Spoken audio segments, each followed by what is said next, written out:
Salut tout le monde. Bon, aujourd'hui, je vous propose un problème qui comporte trois parties.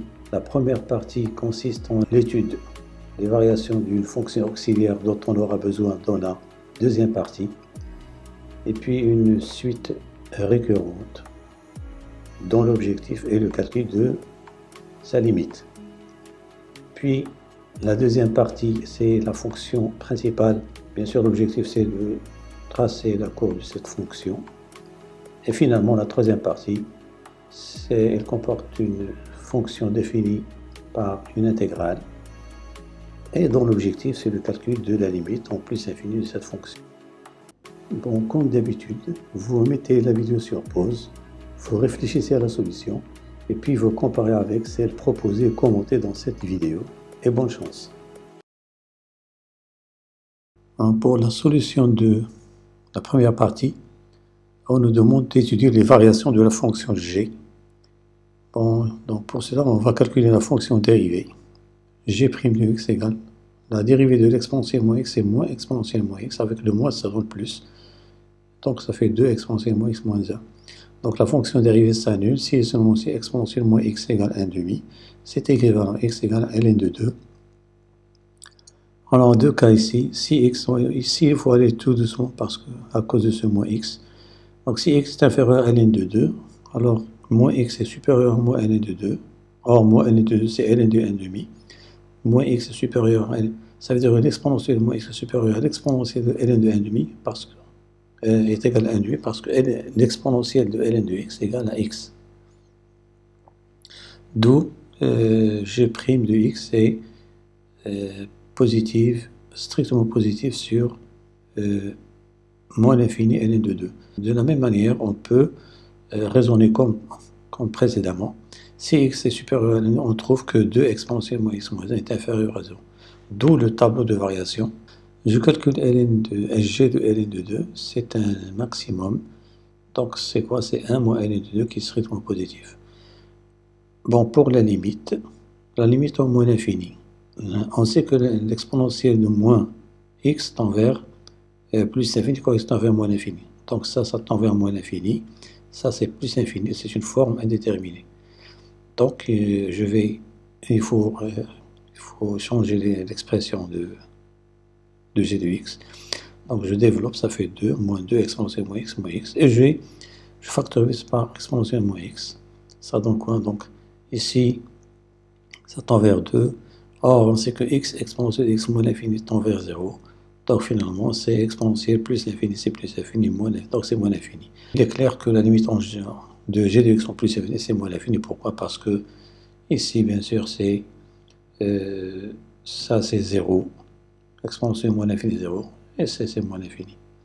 L'existence de alpha, il suffit d'appliquer le théorème des valeurs intermédiaires sur l'intervalle ln de 4 et ln de 6. En effet, on a g de ln de 4, après avoir calculé, on trouve c'est 3,5 moins ln de 4 qui est strictement positif, vous pouvez le vérifier vous-même.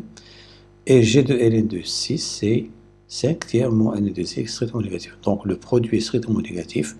Donc d'après le TVI, théorème des valeurs intermédiaires, il existe un unique alpha dans ln de 4 et ln de 6 tel que g de alpha égale 0. Donc sur 0, alpha elle est positive, et sur alpha plus infini elle est négative.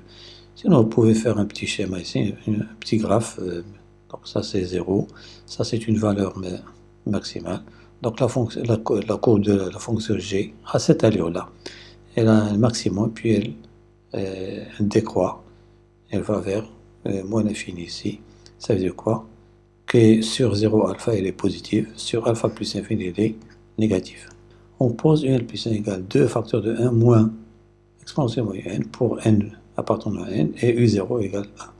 Il faut montrer que un est minoré et majoré. On va procéder par récurrence sur n. Pour n égale 0, on a u0 égale 1.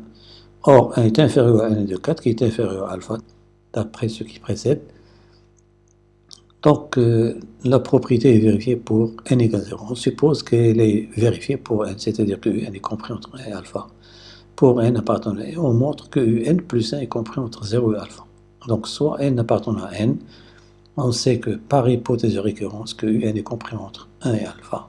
Donc, on va encadrer un petit peu. Donc, moins un est compris entre moins alpha et moins 1. L'exponentielle est compris entre l'exponentielle conserve les inégalités d'ordre.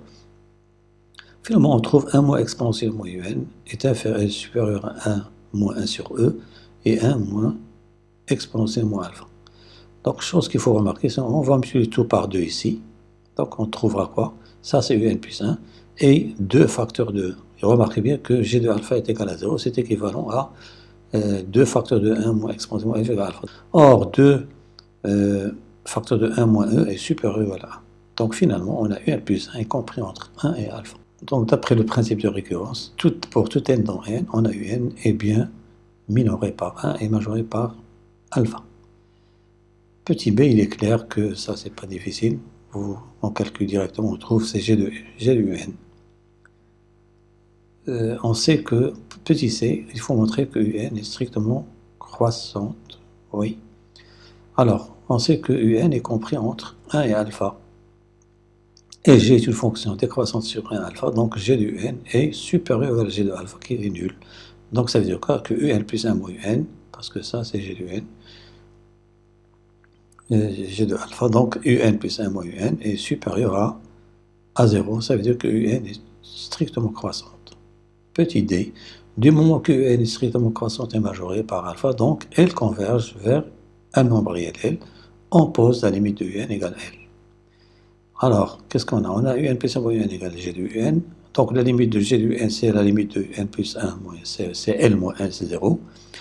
Donc il faut mentionner aussi la continuité. Attention, g est continu sur R, donc en particulier en L.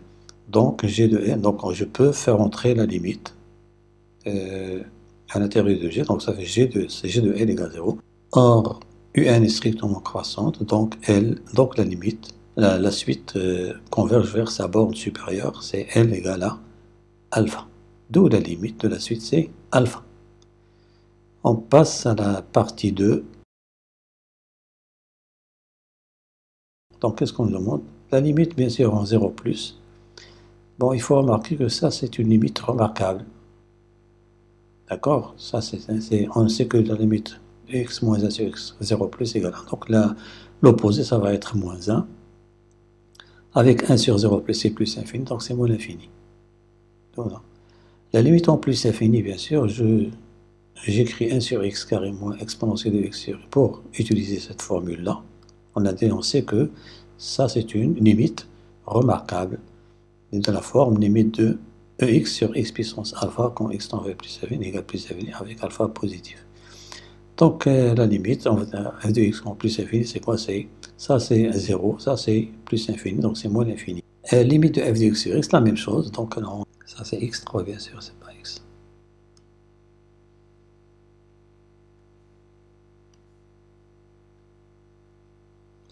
Donc, la limite, c'est 0, toujours moins l'infini. Donc, ça veut dire que la courbe de la fonction admet une branche parabolique de direction y' au y. Bon, et maintenant, il faut montrer que f de alpha égale 1 sur alpha facteur alpha moins 2. Bien sûr, dans ce genre de questions, il faut toujours revenir à alpha. C'est quoi alpha? C'était dans la première partie. C'était l'unique solution de g de x égale 0. Donc, on va utiliser cette... pourquoi? Parce que, remarquez que dans f de x, f de alpha, c'est quoi normalement f de alpha? C'est 1 moins exponentielle alpha sur alpha carré. D'où l'idée de se débarrasser de 1 moins e car 1 moins e à la puissance alpha par 1. Donc, c'est ça. Donc, il faut essayer de... Voilà, c'est ce que je fais ici. Donc, il faut se débarrasser de 1 moins exponentielle alpha. Alors, g de alpha égale 0 implique que 2 facteurs de 1 moins exponentielle. Ça veut dire que 1 moins exponentielle moins alpha égale alpha sur 2. Exponentielle moins alpha égale 1 moins alpha sur 2. Donc, ça fait 2 moins alpha sur 2. Et je prends l'inverse des deux. C'est exponentielle alpha égale à 2 sur 2 moins alpha. Et je fais 1 moins exponentielle alpha. Après avoir calculé, on trouve quoi? Ça, c'est normalement, c'est alpha sur alpha moins 2.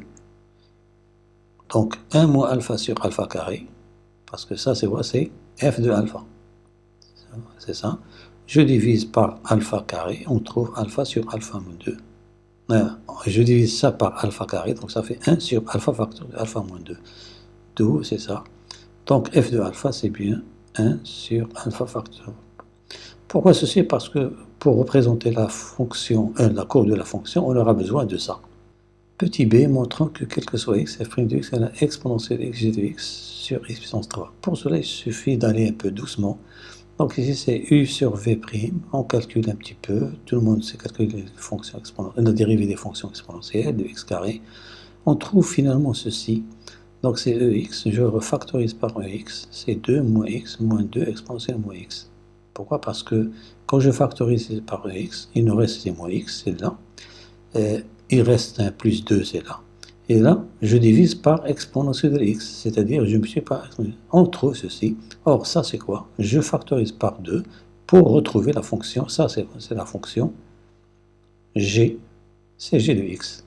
D'où le tableau de variation de la fonction f. Pour le tracé de la courbe, voilà, donc nous avons le tableau de variation devant nous. Donc la courbe, nous avons ici en 0 plus et moins l'infini, donc nous avons ici une asymptote verticale. Donc la courbe vient de moins l'infini de l'asymptote verticale, elle va jusqu'au maximum ici. Mais ici, il faut essayer de trouver une valeur approchée de cette quantité. Bon, moi j'ai pris que alpha est compris entre... on vérifie qu'on peut prendre une valeur approchée, c'est 1,5. Et je calcule bien sûr, je remplace alpha par 1,5, c'est 3,5. On trouve finalement 1 sur alpha facteur alpha égale presque moins 4 tiers, ce que je représente ici.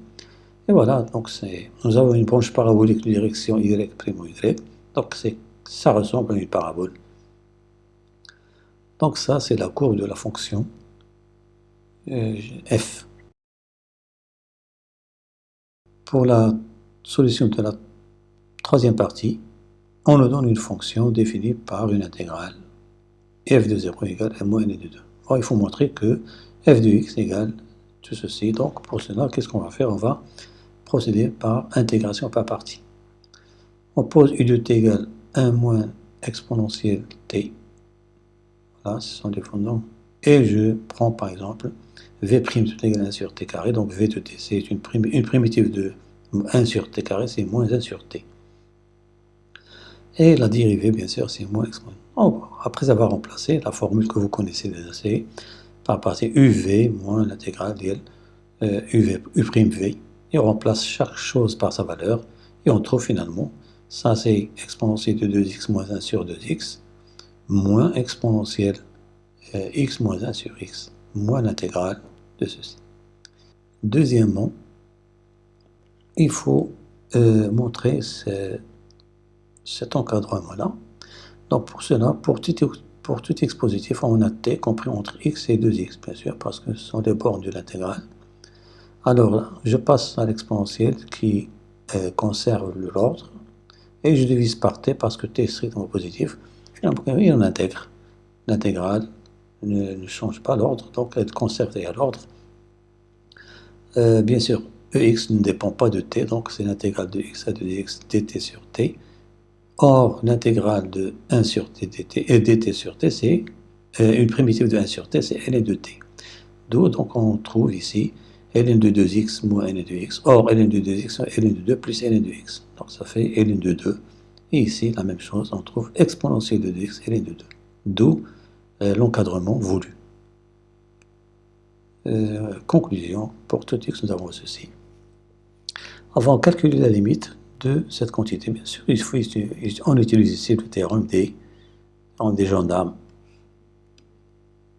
Non, cette quantité tend vers ln de 2, d'accord? Et cette quantité tend vers ln de 2, donc la limite ça va être ln de 2, d'après le théorème des gendarmes. C'est-à-dire, voilà, c'est clair, bon, la limite est comprise entre ces deux limites qui convergent vers la même limite, et par suite, on étudie la continuité de f. Tout cela, c'est pour étudier la continuité à droite au point 0. On sait que f de x, d'après la première question, est exponentielle de 2x moins 1 sur 2x moins 1. Or, on sait que l'exponentielle de 2x moins 1 sur 2x, 0, c'est 1, même ici. Donc, c'est 1 moins 1, la limite, c'est 1 moins 1. moins l'intégrale, moins la limite de cette intégrale qu'on a déjà montré que c'est ln de 2. Donc ça va être quoi? Ça va être moins ln de 2 qui est égal à f de 0. Il faut mentionner f de 0 pour dire qu'elle est continue à droite au point 0. Donc f est continue à droite au point 0. Pour montrant que pour tout x, f de x est inférieur à 1 moins exponentielle sur 4x. Pour cela, on va prendre un x positif. On a t compris entre x et 2x, donc l'exponentielle de x est compris entre et e2x, et moins 1 est compris entre x moins 1, ce sont des calculs un petit peu d'encadrement. Or, 1 sur t carré est compris entre 1 sur 4x carré et 1 sur x carré, donc voilà, donc ça fait, je divise tout par, on multiplie cette quantité par cette quantité, donc on trouve tout est positif ici. Voilà, donc finalement, donc 1 moins exponentielle t sur t carré, on multiplie par moins ici, est inférieur ou égal à 1 moins ex sur 4x carré. Et je passe à l'intégrale. Comme 2x est supérieur à x, on peut passer à l'intégrale, donc l'intégrale de x à 2x inférieure à l'intégrale de... Or, l'intégrale de x dt, ça c'est 1 fois dt, c'est 2x moins x, c'est x. En simplifié par x, on trouve 1 moins ex sur 4x. Pour la limite de en plus infini, on remarque que bien sûr, il est clair que la limite en plus infini de cette fonction, c'est quoi? C'est moins l'infini. Donc, la limite de f ne peut être que moins l'infini. Nous avons une limite en moins l'infini inférieure à moins l'infini. Ça veut dire que la limite de f de x égale moins l'infini en moins l'infini. Voilà, c'est terminé pour ce problème. J'espère vous retrouver pour un nouveau problème. Merci pour votre attention et à la prochaine.